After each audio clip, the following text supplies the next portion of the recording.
Last week was crazy. So last week I did some volunteering at Wollaton Hall, aka the Nottingham Natural History Museum, and I had a really good time. They were having a dinosaur week, and the activity was cutting out different dinosaurs. There was Deinonychus, there was Stegosaurus, Diplodocus, and of course Tyrannosaurus. But I didn't have a skeleton picture, or I did, but I lost it at the time I was filming this.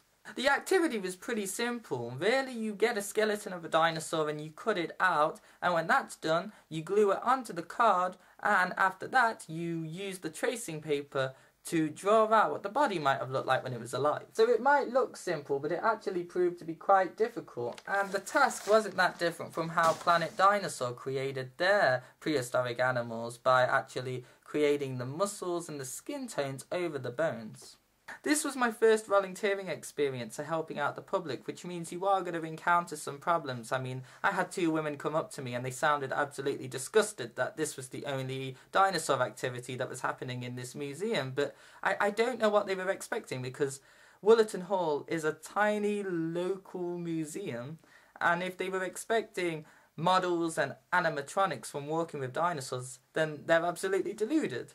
But even still, the majority of the people that visited seemed really happy with the activity, and it was lovely to have all these people come up to me and asking me if the drawing was really good that they've done. So it was just lovely being able to have that interaction with people. And apart from YouTube, this was the most social thing I've ever done related to dinosaurs and paleontology, so it was just a great experience overall to have. I found it quite funny with some of the questions I was asked, because one of them was, what exactly is Predator Rex? And so if videos were physical objects, I imagine I would have ended up throwing them at people that were asking me these questions.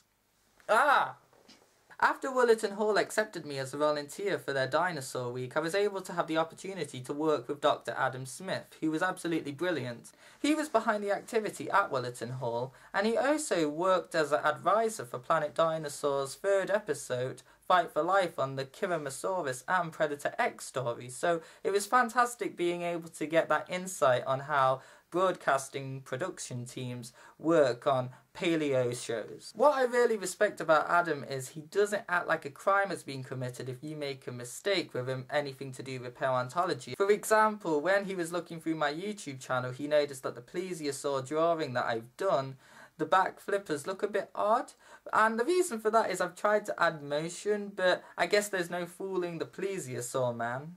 But when he saw the drawing of the plesiosaur, his attitude was basically like, oh, the back flippers look a bit odd, but at least you're getting there. And I think that's the best attitude to have with such a difficult topic.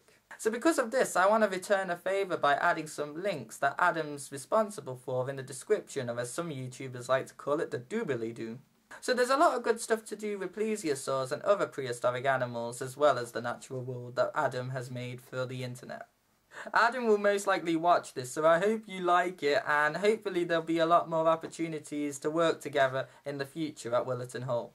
So that's everything I wanted to talk about this time. Thank you for watching, and as always, I hope to be back with new videos. I'll see you soon. He was behind the activity for... After Wollaton Hall accepted me as a volunteer for their Dinosaur Week, I got the opportunity to... So because of this, I want to be... There are so many examples that I've done like T-Rex and Diplodocus. Oh, it's so insane, so much.